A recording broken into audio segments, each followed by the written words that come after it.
सो इसमें आपको बता दूं कि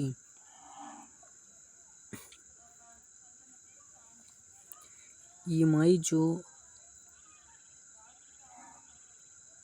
कन्वर्ट करते हैं आप, तो बता दूं आपको मैं कि क्या वो ईएमआई कन्वर्ट करें हैं जो, तो कैंसिल करने पर क्या कोई ईएमआई प्रोसेसिंग फीस 2% का चार्ज लगता है अगर फ्लिपकार्ट एक्सिस बैंक ऐप से करते हैं, यानी एक्सिस मोबाइल बैंकिंग ऐप से करते हैं। तो और अगर 30 दिन के भीतर करते हैं, अंदर करते हैं, तभी आपका कैंसिल होगा, ठीक। और प्रोसेसिंग फीस जीएसटी कभी भी रिटर्न नहीं होगा, हो सकता है किसी भी केस में मैं बात किया हूँ। और मैं आपको बता दूँ कि अगर आप फ्लिपकार्ट मर्चेंट साइट से, यानी फ्लिपकार्ट ऐप से ही आप ईएमआई में कन्वर्ट करते हैं, तो वहाँ पे आपको अगर 15 दिन के अंदर अगर ऑर्डर कैंसिल करते हैं, कुछ भी ईएमआई कैंसिल करते हैं, कुछ भी करते हैं, तो आपका जीएसटी और आपका प्रोसेसिंग फीस उसमें कम लगता है। 299 प्लस कुछ जीएसटी 53-54, तो 354 रुपये लगता है, चाहे आपका अमाउंट कितना भी बड़ा हो। तो और 16% ब्याज लगती है इसमें। इंटरेस्ट रेट 18% लगता है और प्रोसेसिंग फीस 2% के हिसाब से 2%, यानी जो प्रिंसिपल अमाउंट है आपका उस पर 2% का प्रोसेसिंग फीस लगती है, जो कि बहुत ज़्यादा है गाइस।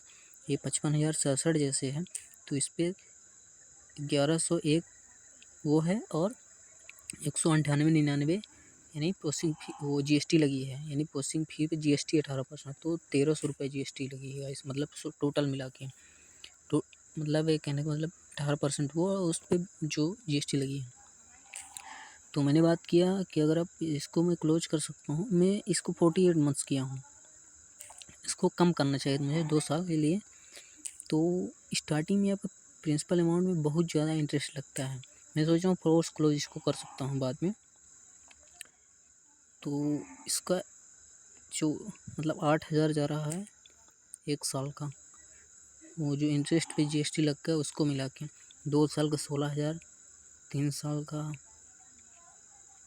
समझ लीजिए भैया 22-23,000 के आसपास, और 4 साल का जैसे 48 मंथ्स कर दिया हूँ, तो लगभग 28,000 का मेरा ये इसमें खर्चा बैठने वाला है। इसलिए मैं फोर्स क्लोज करूँगा या फिर इसको कैंसिल करवा के 30 दिन के अंदर आप कैंसिल करवा सकते हैं, बट आपकी प्रोसेसिंग फी रिटर्न नहीं होगी। इसको फिर कैंसिल करवा के आप इसका 1 साल या 2 साल के लिए करवा सकते हैं। ये चीज़ है आपकी। तो आप कोई भी सामान ले रहे हैं तो देखिए, अगर आप ईएमआई कन्वर्ट करेंगे तो कैशबैक भी आपको नहीं मिलेगा। तो मेरा 2800 इसमें कैशबैक मिलने वाला था, तो वो भी नहीं मिला। मुझे जानकारी नहीं थी कि मैं ईएमआई में कन्वर्ट करूँ कैशबैक नहीं मिलेगा, पहले मैं देखा नहीं था जानकारी, और उस पर मुझे इंस्टेंट डिस्काउंट मिल रहा था, तो वो भी मेरा नुकसान हुआ। मुझे ऐप से जो है तो करना चाहिए था, फ्लिपकार्ट ऐप से ही ईएमआई कन्वर्ट, बट मैं सोचा कि बाद में पे कर दूंगा तो कैशबैक मिल जाएगा, इकट्ठा पेमेंट कर दूंगा तो कोई चार्ज मिलेगा, बट इकट्ठा अमाउंट पे करना मुश्किल है। और इसको आप नहीं देंगे तो कोई बात नहीं, लेकिन आपका सिविल खराब हो जाएगा। आपके बाद में भी आप अगर आपका एरिया गाँव देहात में घर है तो कोई रिकवरी वाला नहीं आएगा, बट आपका शहर में घर है अगर तो रिकवरी एजेंट भी आएंगे।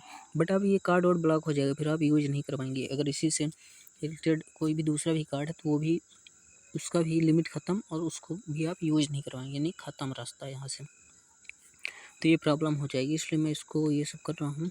इसका मैं देखता हूँ क्या करता हूँ, बट आपको मैं जो सही राय बता रहा हूँ उसको आप ध्यान रखिएगा। ओके।